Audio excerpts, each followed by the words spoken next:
Hi, everyone. Welcome to the New York Public Library. So I'm Jessica Klein. I'm the supervising librarian for the Picture Collection. We're so happy you're here with us tonight. This is going to be a presentation of 3 of our fellows from 2023. We had 5 altogether. Audra Wolowiec, Michelle Maguire, and Noah Doely. This is our second collaboration with 10x10 Photobooks to present a salon of the works of the Picture Collection Fellows. So we're so thankful to 10x10, to Russet, to Jeff, to Shay, to Olga, to Dolly. Thank you guys so much. The Picture Collection Artist Fellowship supports artists or scholars engaged in the research, development, and/or execution of a new creative or scholarly work based on the collection's holdings. The fellowship is provided through the generosity of Jean Karotkin and the Ann Levy Charitable Trust. A bit of housekeeping. I hope you all have library cards, and if you don't, be sure to pick one up from one of the reading rooms or from any of our branches. And also, if you haven't signed a letter of support for the library against the city budget cuts, we would appreciate it if you did that as well. There's a link on the header of the library's website at nypl.org. So on to our presentations. Our first presentation will be by Audra. Audra Wolowiec is an interdisciplinary artist whose work explores sound and the material qualities of language. Her installations have been shown at Mass MoCA, CCS Bard Hessel Museum, Print Center New York, and Art in General. She received a 2023 NYFA grant in printmaking, drawing, and book arts, and is a current artist in residence at the Center for Book Arts. She teaches at Parsons School of Design and directs the publishing platform Gravel Projects. Her research at the Picture Collection invites us to consider how sound is contained in images. Stay tuned for our upcoming projects with Strong Room in Newburgh, New York, a vocal performance taking place on a passenger ferry crossing the Hudson at the end of July. Audra's application for the fellowship project impressed us with its fluidity and philosophical approach to the Picture Collection. Titled Wave, referring to digital audio files, she sought to find images that evoke sound, silence, or noise. Please welcome Audra Wolowiec.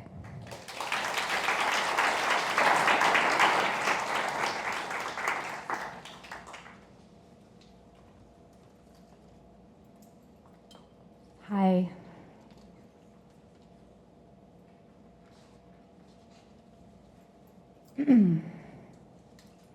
Thank you for being here.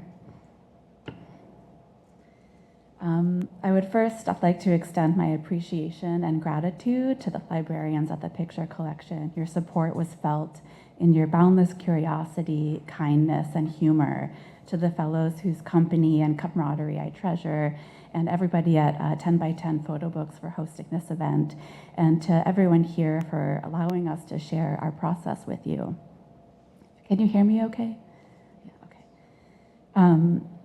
During this fellowship, I have been engaged with the process of looking for sound in images. The process of looking at the vast array of images circulating in the Picture Collection has invited a deeper understanding of how looking is a form of listening. It's slow, demanding, and inaudible at times. And some images linger, get stuck in your head, like a song on repeat. This fellowship extends from my own creative work with sound, and more specifically, the visual, material, and granular aspects of sound and the voice.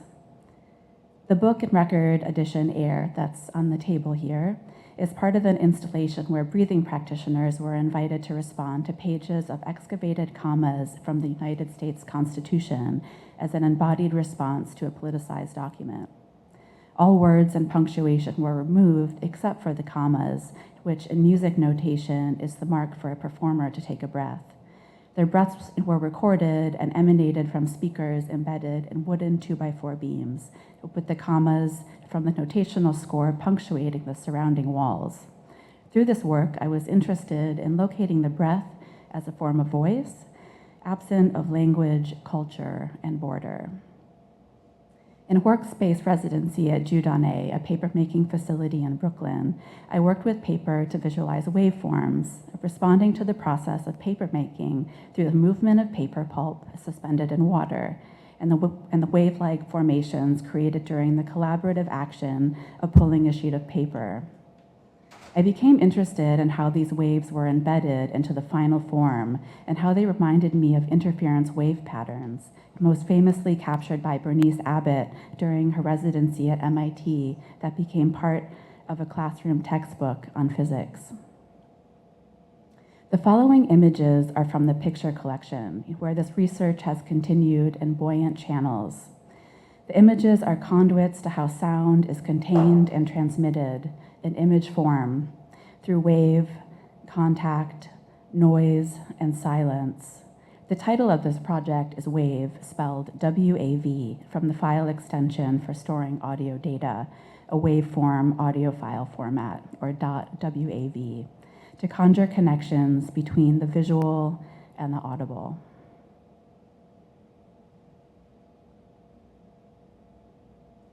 Shh. A wave is a signal, a hand gesture, a collective action, a movement of water, the movement of sound, to beckon, flag, call, signal. A wave disrupts and a wave lulls. In physics, mathematics, and related fields, a wave is defined as a propagating dynamic disturbance or variation that transfers energy progressively from point to point through a medium that may take the form of an elastic deformation or of a variation of pressure, magnetic intensity, electric potential, or temperature.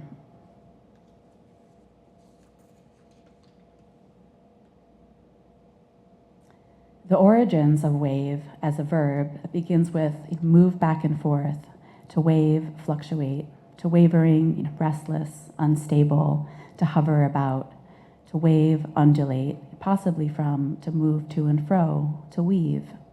To make a sign by a wave of the hand is from the early 1500s. Wave as a noun begins as moving billow of water, then to move to and fro from water in motion, possibly from to go, move. The hand motion measuring of an undulating line is from the mid-1600s. A people in masses first recorded in 1852, in physics from 1832. Heat wave is from 1843. The crowd stunt in stadiums is from 1984. The action itself said to have been done first on October 15th, 1982 at the Yankees championship game in the Oakland Coliseum. To make waves, to cause trouble, is from 1962.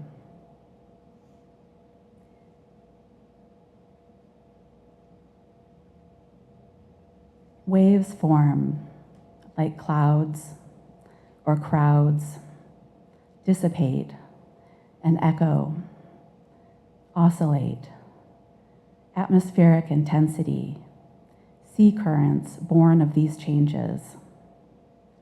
And in the air, we find ourselves together. Air is the material for the composition of a commons, writes Micah Silver in Figures of Air.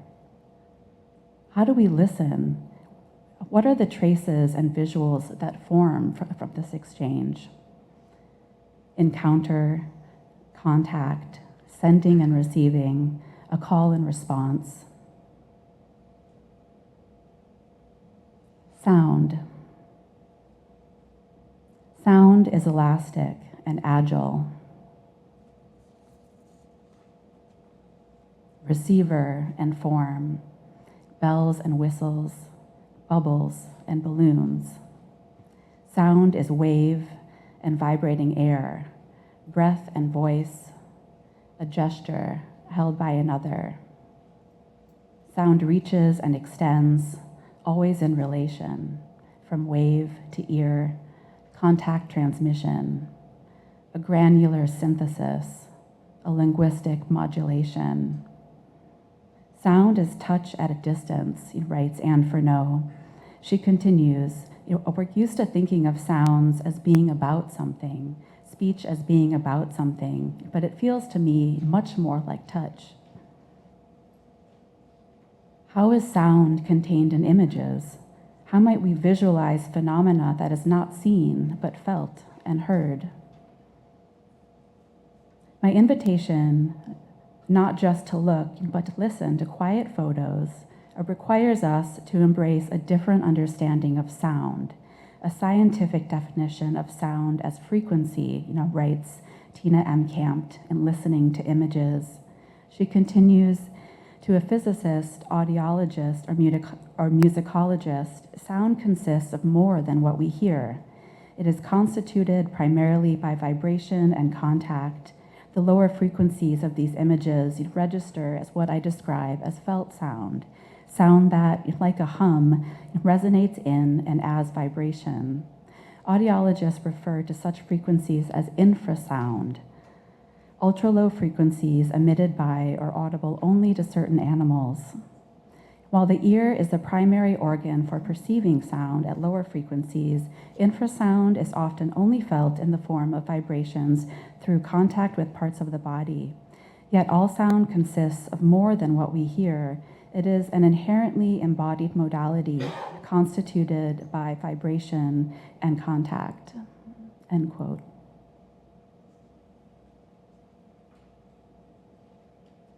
Sound travels in waves and circulates.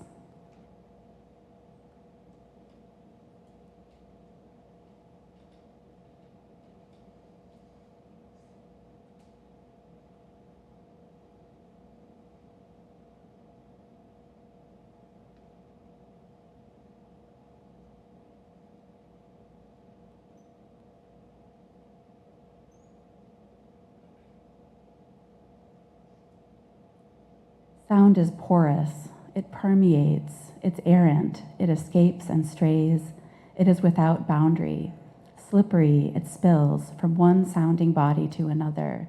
We can close our eyes, but we can't escape the reach of sound.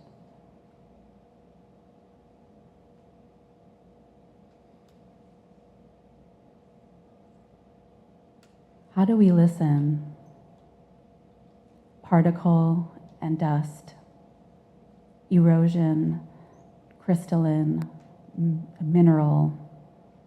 Sound expands, diminishes, decays, empties or fills a room.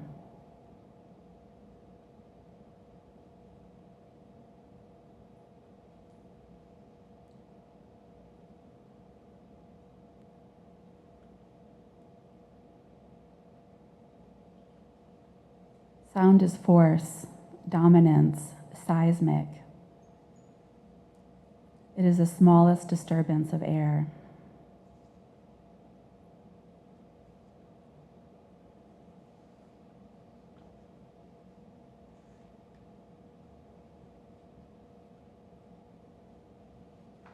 And immersion really was the point. We are making music to swim in, to float in, to get lost inside, writes Brian Eno.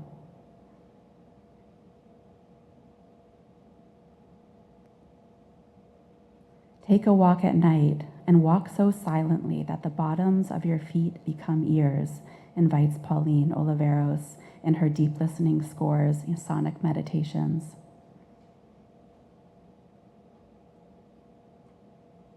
Music that aspires to the condition of perfume, music that searches for new relationships between maker and listener, maker and machine, sound and context.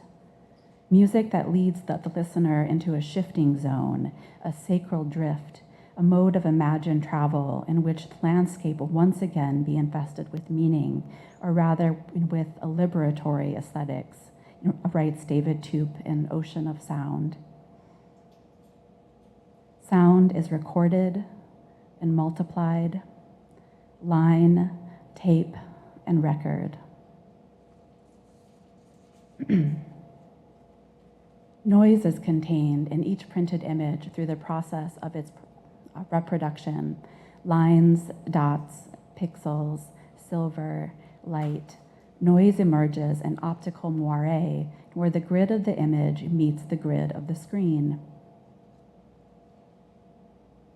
No object can compete with a sound's intimacy, writes Edel Adnan in Seasons. Some of these images will make their way into book form, pages of sound and wave. They do not belong to me. They are borrowed, and in some way, a form of my own recording, a covert listening and distribution, not unlike a bootleg, Ben Schwartz writes in his recent book, Unlicensed Bootlegging as Creative Practice, by its very nature, a bootleg defies definition. It communicates in the errors of cheap production and escapes into the loopholes of property law. To define a bootleg would be to contain it. It creates order where mess is much more welcome. A bootleg's survival is dependent on its ambiguity. Maybe we can talk about a bootleg while resisting the urge to define it. Maybe we can open it up, explore its edges, extend them outward, or destroy them altogether.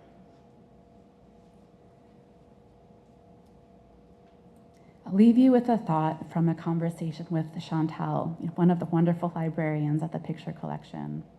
I was thinking about the relationship of this building to its site, past and present, to water and the quarry this marble was excavated from, and the possible shared acoustics of these sites. Chantal mentioned that the structure itself was built on bedrock, on what used to be a reservoir. It made me think about how water carries and holds information in relation to how the library holds information, how images hold information, and how we as bodies hold information. These embodied forms of invisible knowledge are difficult to visualize in images, difficult to give language to, but we understand it and carry it with us, a resonant silence, a lavish absence, an envelope of sound. Thank you so much.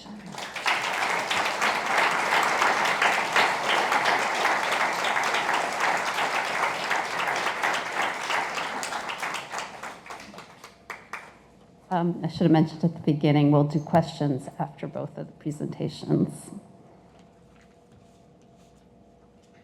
Right. So Michelle and Noah worked together on their project, Things Are Not What They Seem, to find images that illustrate things hiding in plain sight. Their collaboration brought humor, many new friends, and amusing picture discoveries over the last 9 months. Michelle Maguire is an artist living in New York City who holds a deep affinity for things that are deadpan, things that contain layered and ambiguous meaning, and things that surprise and delight. She's a lover of libraries and collections, enjoys spending time with artist books, photo books, and counterculture periodicals and ephemera. Her self-published works, drawing from family anecdotes and the extension of memory, can be found in the permanent collection of Yale, Harvard, the School of the Art Institute of Chicago, and the Center for Book Arts, among others.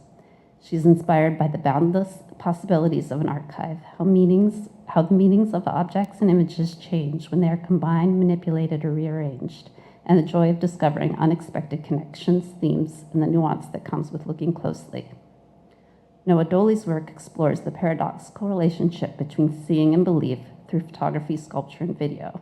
He received an MFA from the University of California, San Diego, and has been awarded fellowships and residencies at the Bemis Center for Contemporary Arts, MacDowell, the Hambidge Center for Creative Arts and Sciences, Virginia Center for Creative Arts, and the Penumbra Foundation. He is currently an associate professor of photography at the University of Northern Iowa and has led workshops at Mildred's Lane and the Penumbra Foundation. Please welcome Michelle and Noah.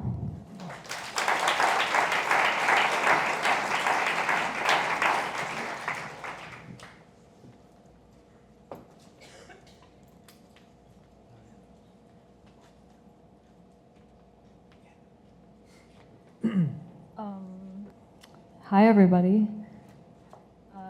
I want to thank everybody for coming tonight. Thank you to the library and to 10x10 for hosting. I speak for both of us when I say that we are endlessly inspired by the picture collection, and it's been so nice to spend so much time here digging, and to be here tonight to share some of that process. So tonight, as you'll see, we are still very much in the process of organizing 9 months of gathered material. And tonight we're going to try to weave together some of what we've accumulated with some of the inspiration behind what drives each of us to hopefully give a sense of how it all relates. So the goal of our search was to collect examples from the natural and human-made worlds that embody a broad spectrum of the things that are not what they seem, from masters of imitation to clumsy disguises, and everything in between. We've compiled visual material that will ultimately become a book. So Michelle and I met kind of through the picture collection initially. We met through it virtually. She was doing an Instagram takeover. In the fall of 22, we started chatting and discovered some mutual connections via some of the work that she was curating. And we were both talking about applying for this fellowship and then decided to apply as collaborators before we'd even met in person. And one of the things that we really love about the picture collection is that it's a place that connects people to one another. We had a lot of friends visit us. We met a lot of new people through it. Anytime I'm in the picture collection and I talk to someone, they're always doing something really interesting, and people are there for such a wide variety of reasons. Yeah, the picture collection is a really great way of looking at the visual culture of the past, of asking questions and talking about ideas, of finding direction. It's like a think tank and a conduit to more. It's a most remarkable way of finding communities and of making new friendships. So here's a picture of us looking through the collection, and the picture of me on the left there relates to this story that I'll keep very brief, which is the kind of the strangest thing that's ever happened to me that's connected to the picture collection. So kind of early on during the time when we were first chatting, a couple months in, I said, "Hey, Michelle, it's my birthday." And she, wished me a happy birthday. She had done this picture collection takeover, so had scanned lots and lots of pictures from the collection. So she went in her phone, looked for one of the images that she thought I might like, took it, wrote "Happy Day, Noah" on it, and texted it to me. I was touched by this. I was also a little confused because the image she sent me was a piece of my artwork from graduate school. But I had no idea that it was his artwork because I was unfamiliar with his work from grad school. So I thought I was just sending a picture like, oh, it's from the dioramas folder. This is up Noah's alley. It's his birthday. I'll just send it. And that's when he discovered that there was work of his in the collection. Yeah. And I'm sure most of you know, there's 1.5 million images in the collection. It seems like a statistically improbable thing to happen. Maybe. So, in general, I'm drawn to ambiguity and to layers of meaning and to a sense of play. Play not just in art, but in all parts of life. And so this theme of things are not what they seem is attractive to me because of its wide range. I mean, of course, the natural world is undeniably spectacular. Animals and plants who have developed mechanisms for defense and survival are obviously awe-inspiring. But then I'd say I'm even more interested in the things that humans do to get a leg up in the world. The mischief, the shenanigans, the bonehead behaviors. So I think what is exciting me the most right now about this project is that the theme lends itself so well to a mix of both the poetic and the absurd, which feels quite special. So it's hard to summarize why I'm drawn to these themes because there's so many different reasons and ways that I am, but I also share Michelle's fondness for poetic absurdity, and that's definitely at the heart of the project. And I'd say broadly, I'm interested in the complicated nature of perception, how humans can misapprehend, misidentify, the way there is often a gap between what something is and what it appears to be. So one example of this would be the way that a view can be distorted by an optical phenomenon like a mirage, or something human-made like this fake police car, which is obviously explicitly made to trick a viewer. And of course, this happens in far more subtle ways than either of these examples. Most of my work that I make outside of this is photographic, and I'm interested in the way that photography plays a role in this process and can further complicate it. Our project is not just concerned with photography, but that's definitely a starting point and one of the major elements of it. And in general, I find myself drawn to subject matter that relates to these topics in some way. Organisms that have evolved to look like other things or shapeshift to mimic their environments. Paintings that were forged and find their way into museum collections. Cameras that are manufactured to look like things like Charlie the Tuna, this very, very serious looking child. I have a small collection of novelty cameras that look like things like juice boxes and things like that.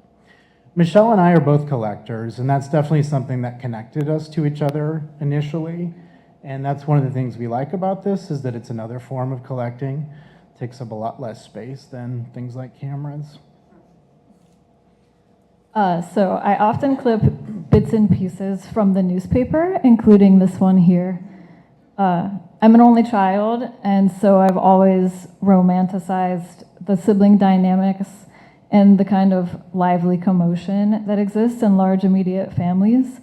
The lifelong bonds of love and support mixed with a healthy amount of razzing. And then I discovered the Roach brothers. So the two guilty ones have made things hard for the two innocent ones. The innocent brothers have criminal records because the troublemaking ones use their names when they're caught breaking the law. It's a hazard of family resemblance. So anyhow, this clipping is something that my husband and I had tacked onto our fridge for years. And every time I saw it, I just kept thinking about how these four knuckleheads were once babies. So I collect a lot of things. One of the things I collect ivory-billed woodpecker ephemera.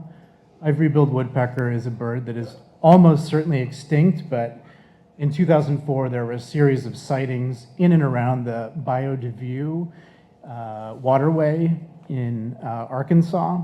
One of these sightings was captured on video, and the video was blurry, it was distant, it was convincing to people who are experts, but it's still very highly disputed, as are the sightings that took place at that time. And there was never any concrete photographic or biological evidence produced, but this area of Arkansas became kind of like the Area 51 for ornithologists. The video that I mentioned, like the stills from it, I think are a really good example of the way that two different people could look at the same visual material and see different things or draw different conclusions from it. So I collect a lot of things from before this event and after. I'm especially drawn to artifacts that have some kind of thematic connection to belief, value, identification, and authenticity. I have a number of items that have that "we believe" statement on them, a forgery of a Cuban ivory bill stamp, and a decoy I purchased on eBay.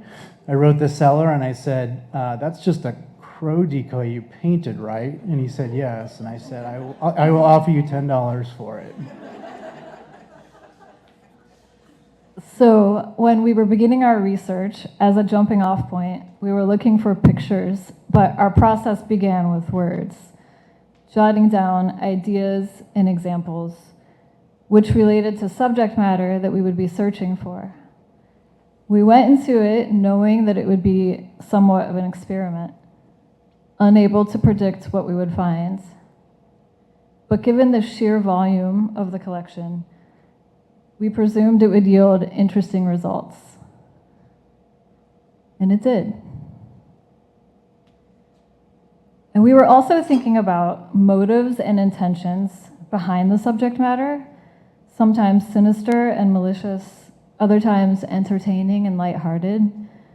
And by creating these prompts and a framework, which was loose yet structured, it ultimately allowed for immense expansion.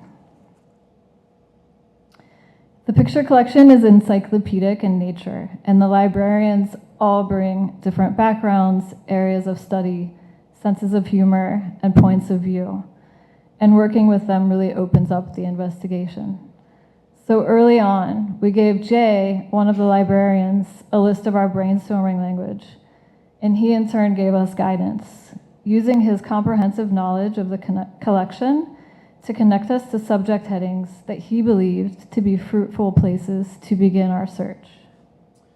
Yeah, the librarians have been a really important part of the process, many of whom are here today, and appreciate you being here.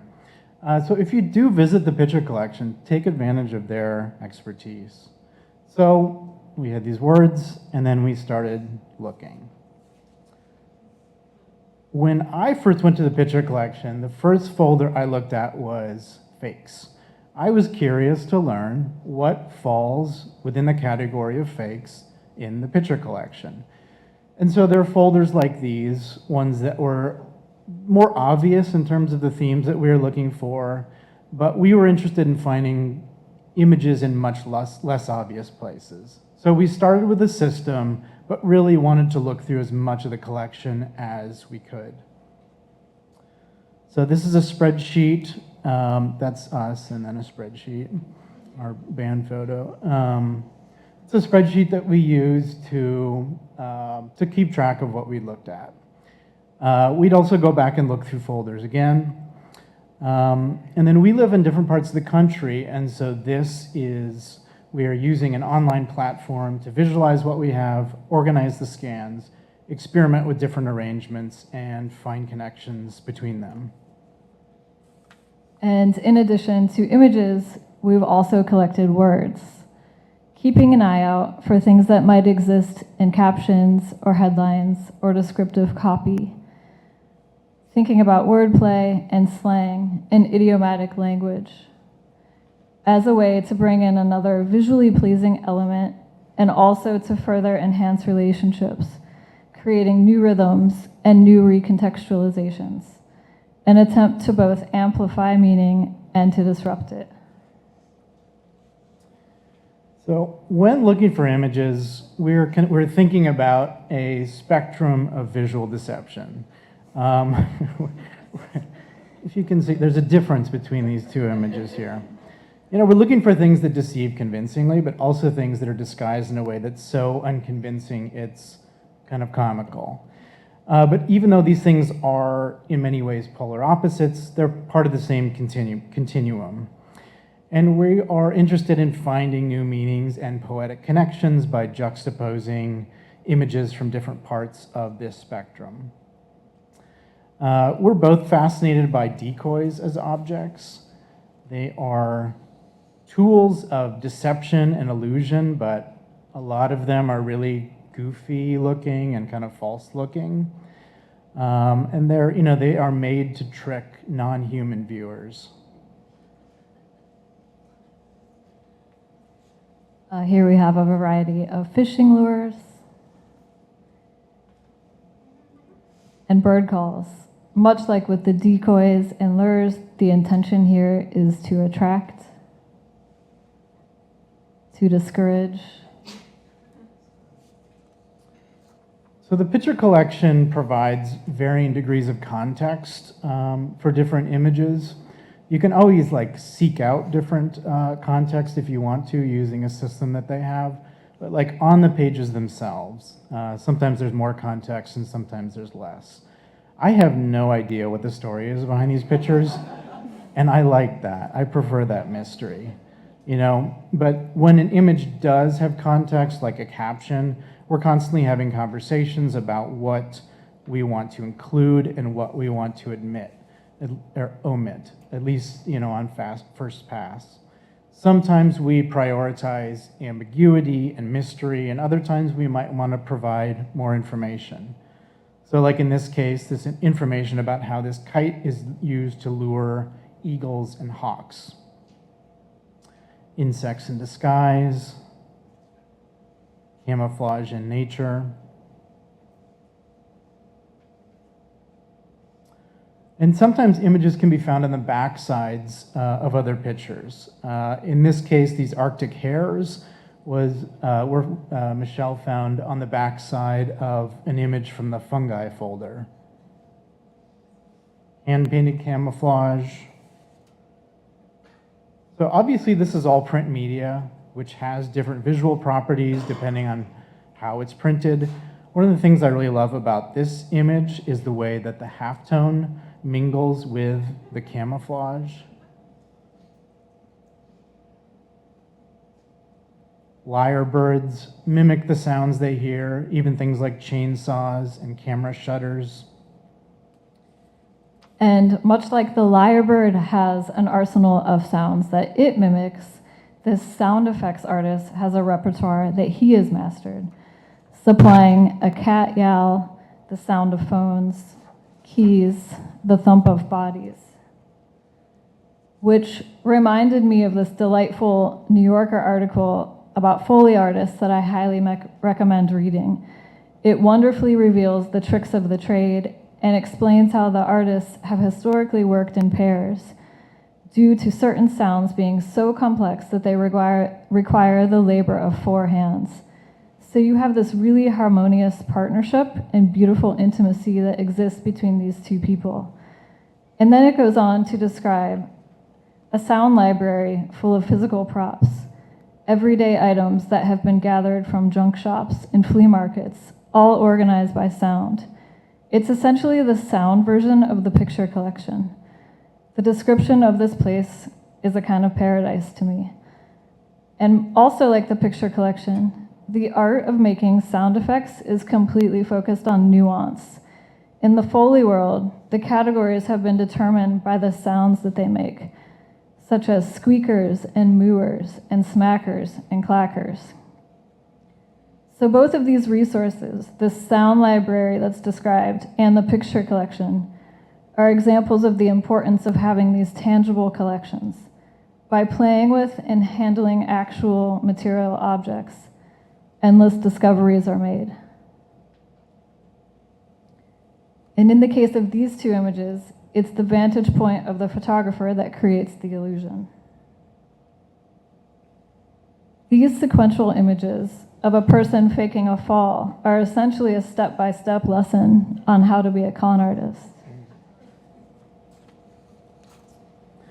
Images related to citing claims, to conceal, to dupe, tools of the espionage trade. I mean, when's the last time you asked your neighbor to borrow 2 pounds of explosive flour? To entertain,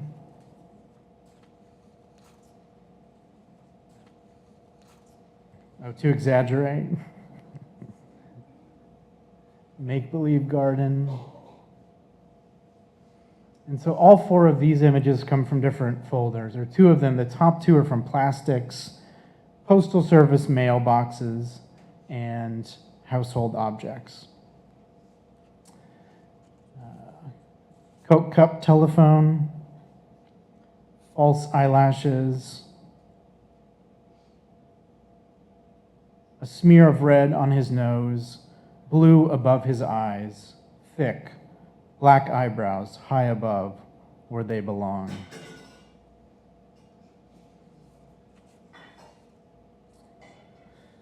I love finding images like these where when you look at a part of the image, it could be mistaken for an actual, albeit exaggerated fight. But when you look around the rest of the picture, you see people kind of casually sitting there, and it becomes clear what you're looking at is a movie set.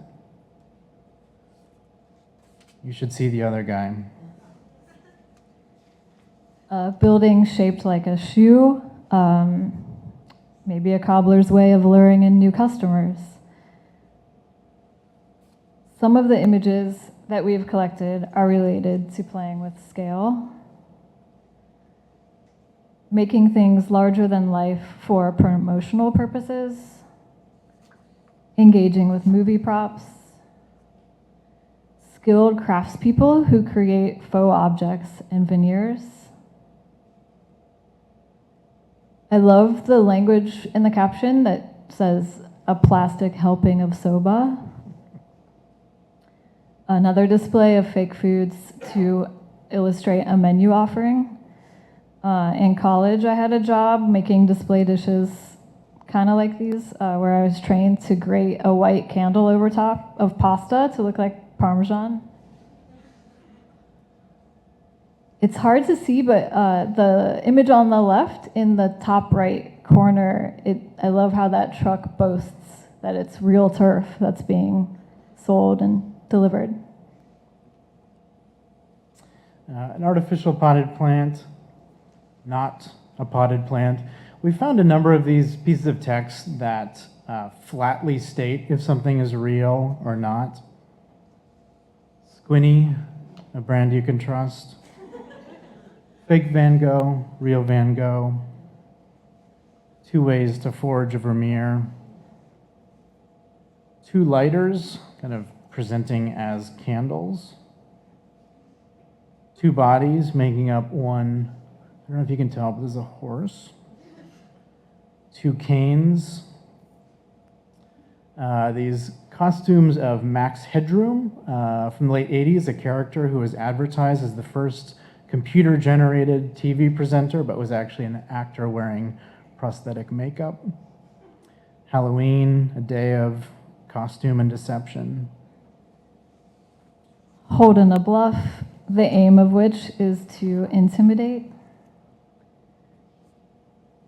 In the business of making money from counterfeits, a fast buck, false coin, funny money, and a cabbage, which is slang for money, and in this case, a fake cabbage.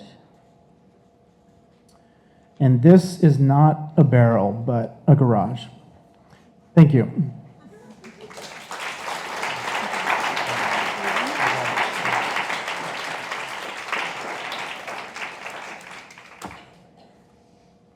So I have one more thing to share. The more time you spend in the picture collection, the more ideas inevitably become sparked. And so I'm going to share one of those ideas that happened for me. But first, I'm going to show you some of the things that inspired it. I spent a lot of time here at the library in various collections looking at artist books, and I really enjoy those that defy expectation, ideas and deliveries that are simple, playful, conceptual, deadpan, maybe a little rascally. So first up is It Looks Like Snow by Remy Charlotte. And to give you a sense of its scale, it would have been folded up and sent in the mail. It wasn't an object that was treated like it was precious. With the subtitle, A Picture Book, dedicated to John Cage. And while it bills itself as a picture book, it is in fact a picture-less book, containing spreads of nothing but white pages. It's a classic book about winter. And then it gets wrapped up with all of these formal qualities at the end, a colophon of sorts. And the book was reprinted after its original 1957 edition.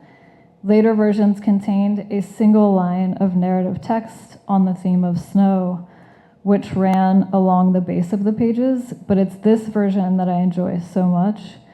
The simplicity of committing to a concept and the confidence of knowing when less is more.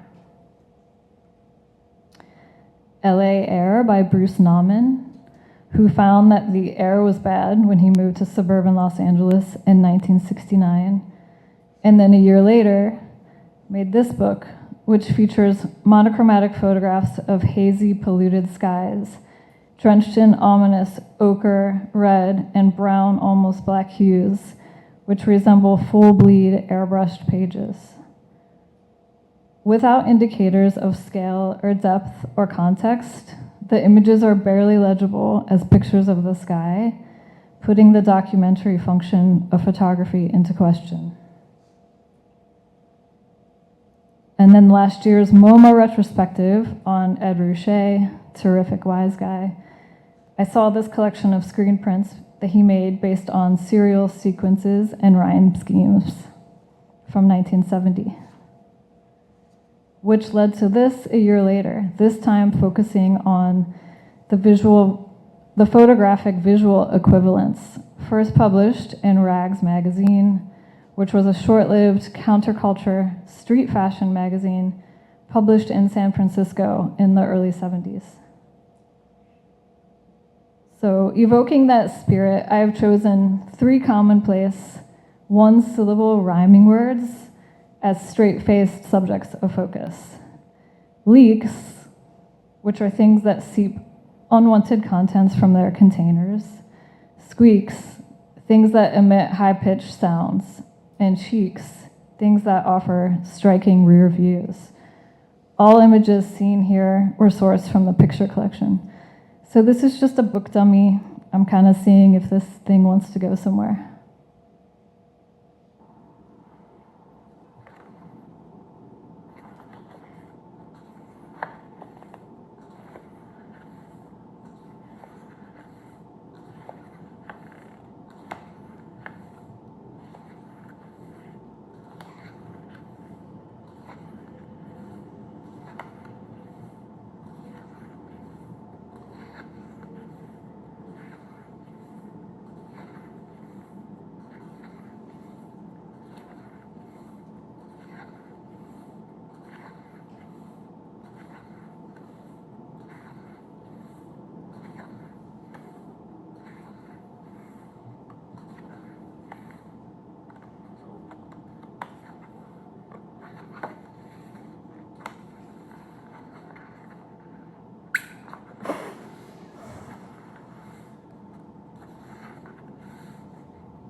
So yeah, that's it.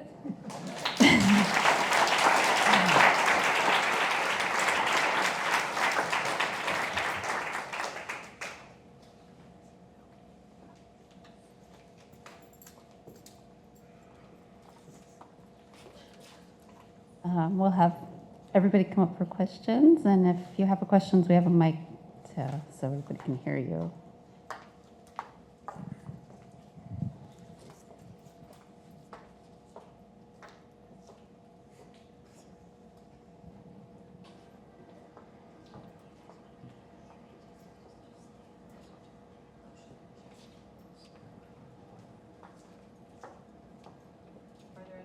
Are there any questions that anyone would like to ask? I'll start.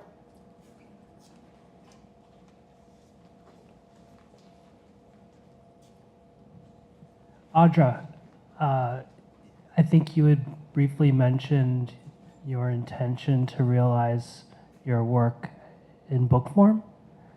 Is there any information at this stage that you can share? No, it hasn't been put together yet. I was hoping maybe to condense the talk here and maybe some of the images into a kind of primer, but I need a bit more time to work on that. So it's developing. Follow-up? Yes. I loved it. I loved every image and the way that you layered everything and the wonderful visual juxtapositions you created. It all worked so well. Well, thank you so much.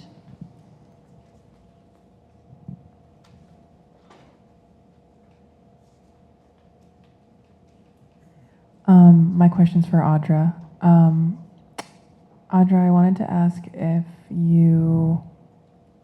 to ask what were some of the most surprising things that you found during your research? Either what folders were surprisingly fruitful or what kinds of images you were surprised to encounter? I mean, it's so vast, as I think Michelle and Noah have really like delved in this deep way. I think I don't know if anything was too surprising. I mean, things were like really heavy. I think there was a heaviness, I think, to some of the maybe like conflicts or violence, because there's something so democratic about the picture collection is that it's a real history of images and they're not censored in any way. So it can be a lot sometimes, especially just in the context of the world that we're in today. And I think it was just more about the question of how do we listen, or how do images kind of teach us about that. And so it was just a very slow process. So I don't know if maybe the surprise was like would come in through, I don't know, like that intimacy with the envelopes and the images, or like I think I pulled the folder on magic and all of the images were backwards. So I had to kind of every like reveal was almost a card trick. So those kind of small instances were kind of surprising and really tender.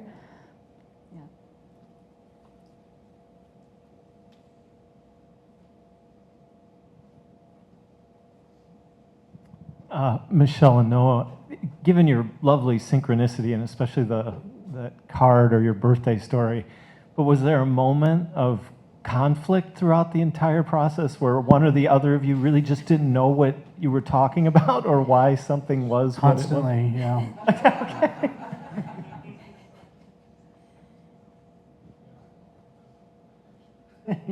I mean, we're breaking up. No. No. It's a constant, just a constant conversation. There's definitely images that we would look at, and one of us would be interested in it, and the other person wouldn't. And just we're still kind of like figuring out what the boundaries of this thing are, and figuring out like what actually like constitutes our project. And that was something that was forming the entire time. So.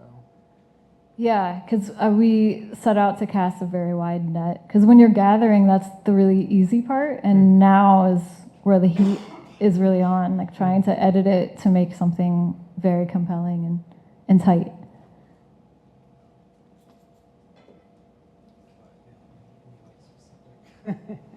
No conflict. Thanks to all three of you, first of all.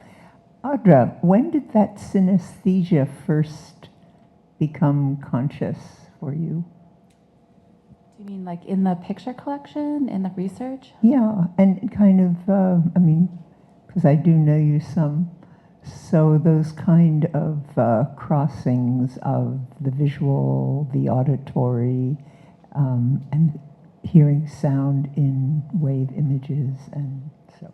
Yeah, absolutely. I understand. I think it came through questions, and I think I had kind of set myself up with the project title of Waves and this relationship with audio files and image files. But when I actually began to look, I really had to ask myself, like, how do we listen actually? And I think that shifting senses, or this idea of contact, that we hear through our ears and we speak through our mouths, but actually we are these sounding bodies, and the vibrational aspect became super important of looking for maybe tenderness or contact. How does that exist in our bodies? How does that exist maybe through a natural phenomena of wind? That like trace and contact, I think, became really important. And then I think that went with like the shifting senses as well, and how to trace that. I just think it's really fascinating, and I would only add how much sound well, first of all, listening is a really wonderful idea, much to be wished, but also all the sounds we take in that we are not conscious of taking in, and their impact on us. I just think this whole project is great all around, again, for all three of you. So once more, thank you.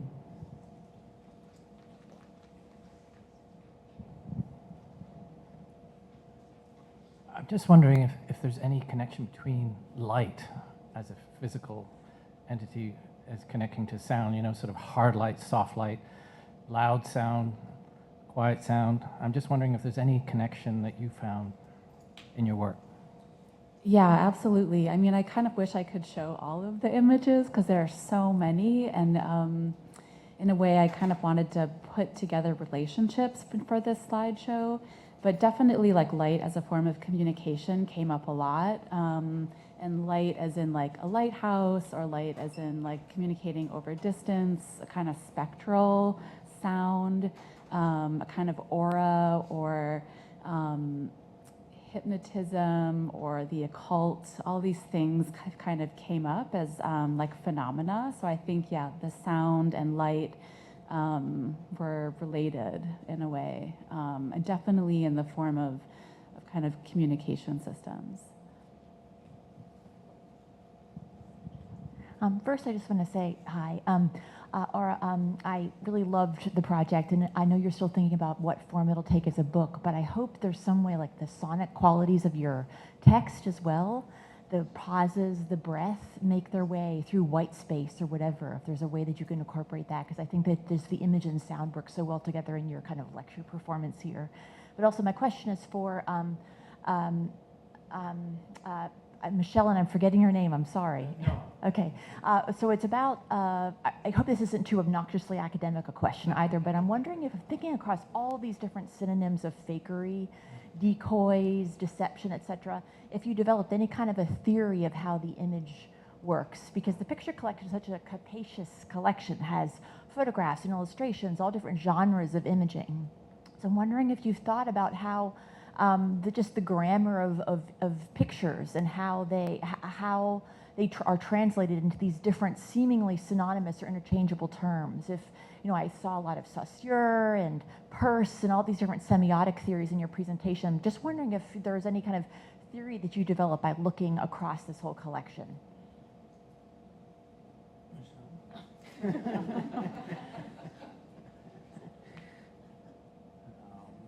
I think I would speak to the range again, like how some of them are quite subtle and others are really overtly fake and kind of playing along and posing as such. I don't know. What do you think? Yeah, I don't know if I have like a broad theory, but there's a lot of just small, things that we noticed like along the way. And I think, when I talked about being interested in like the subtlety of the way these things can operate, and when we're looking through the picture collection, things that are more overt are going to be the things that we'll be able to point to and like select for what we're working with here. And so I think that, kind of lends itself, our project ends up lending itself a little more towards that. Yeah, and then using language to kind of bring in something that's more nuanced and less obvious.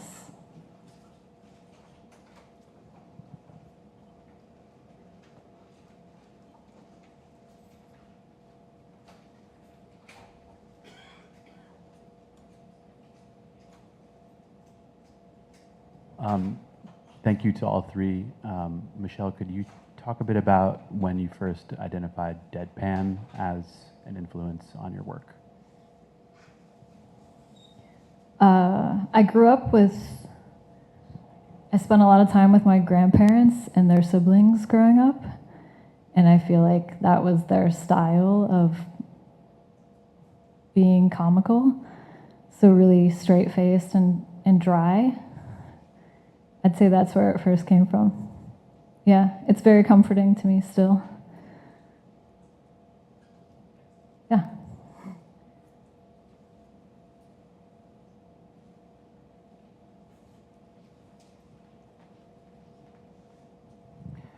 Just out of curiosity, I'm wondering if you can maybe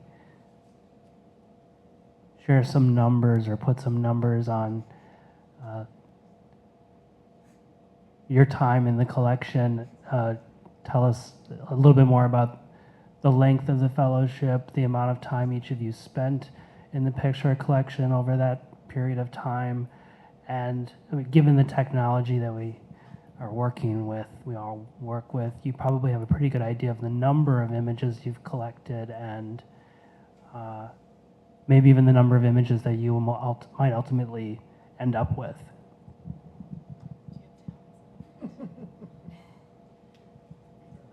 Yeah, it would have been interesting to track. Michelle, between the two of us, Michelle was here. She was living here, so was able to spend a lot more time than me. I'd come like throughout the year and would spend like an entire week looking through the collection, but I wonder how many hours and how many. I was here quite a lot. I'm a freelancer right now, and work's been slow. But the upside, I think, very big upside to that is it allowed me to spend as much time as possible here. I kind of treated it like it was a job, because I believe that the more you look at, the more you're led to. Yeah, I don't know. I think we've scanned maybe 700 images, and I don't know like what that will lead to in book form, but yeah, cutting down to what's the strongest.